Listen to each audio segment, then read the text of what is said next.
this is the famous Battle of Manzikirt, the Battle of Manzikert. Now the actual battle occurred actually in August, but the preparation and the marches and everything began February. So we are now 950 years basically at the beginning of the famous, one of the historic battles of all of human civilization. What is this battle and why is it so significant? In this battle, for the first time and for the only time in all of human history, a Roman emperor was taken a prisoner and captive by the Muslim Sultan. Okay, that is significant, isn't it, right? The Roman emperor, the emperor, was taken captive as a prisoner of war by our Sultan, Muslim Sultan. And obviously, it changed the course of history. And obviously our khatir is only a few minutes, but just a few points, and inshallah then you can look it up and benefit more. This battle took place between the rise of a new superpower. Right now it wasn't a superpower, it's called the Seljuk Dynasty. Now because of the Turkish serials, everybody knows the Seljuk Dynasty, okay? But the Seljuk Dynasty was on the rise, and its sultan was at the time Alp Arslan. And Alp Arslan was the one who began the expansion out of Central Asia into what is now called Turkey, okay? After the Atrak, after the Turks. When they invaded, it wasn't called Turkey because the Turks came there, obviously. It was called Anatolia, okay? So they entered Anatolia, and the Roman emperor, his name was Romanos IV. Romanos IV. The Roman emperor thought, yeah, you can expel easy, no big deal. So he gathered around 50,000, people, and Alp Arslan had probably around 25,000, half. And it's a very significant battle. So this is the battle in which the Seljuks will begin their ascent. And the victory of Manzikert basically paved the way for the Seljuks to become the superpower, and eventually for the Ottoman Empire to conquer which city? Constantinople. In which year? 1453. This is perhaps the most significant event in Western civilization, and definitely one of the most significant in Eastern, but that's maybe another day, we'll do that, 1453. Today we're doing the Battle of Manzikert, 1071. So Alp Arslan has around 25,000 people. The battle is taking place in a small city, a small village called Manzikert, which is still today in modern day Turkey. You can actually visit the city and you can see the plains where this battle occurred 950 years ago. Long story short, Alp Arslan was a military genius, and the strategy was so beautiful and yet so simple. He stationed his troops in the form of a crescent, not because the crescent is an Islamic shape, because it is a military tactic. He knew he had fewer people, so he became like the moon, the crescent. And the army of the Romans, the Byzantine army, they spread out to become a thin layer. And long story short, the crescent kept on expanding, so the army kept on diluting.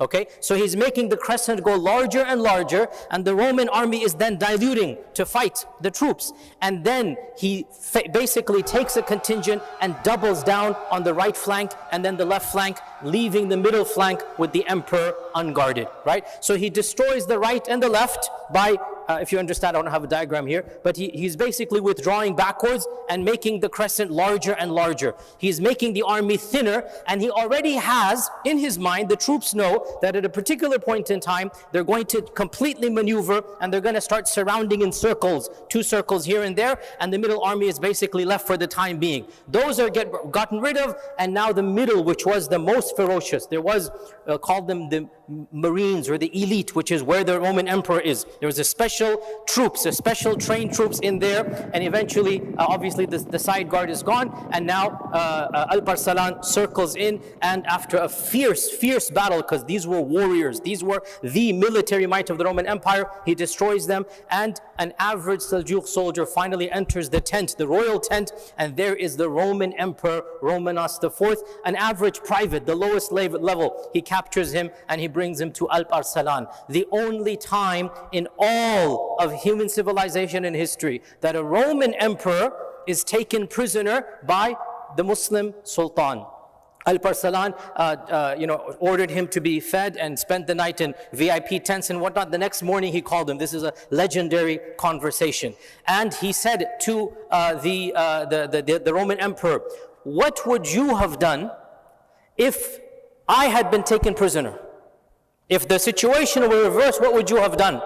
And Romanos angrily said, I would have cut you bit by bit, killed you, executed you.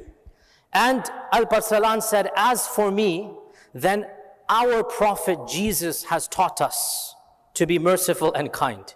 He's giving him da'wah. Our Prophet, meaning he's also my Prophet.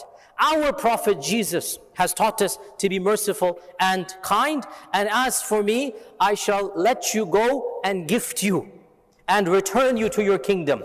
Although he did take a ransom, that's also the case. He took a ransom and he took conditions as well. No more invasion, this and that. So he got the treaty he needed, but he did not harm a hair on his body. He actually gave him fine garments, fine clothes, gifted him, and sent him back to Constantinople. Eventually he's going to become Istanbul. Sent him back to Constantinople. But that event was so demeaning to the Byzantines, to the Romans, that they basically did a coup d'etat. They got rid of him, they threw him in jail, they killed their own Romanos emperor, and then civil war began amongst them. And of course this paved the way eventually for 400 years later for Istanbul to be conquered, because obviously the Seljuks now had a base in what would become Turkey. So this is the beginning of that series of conquests, and we are now in the 950th year.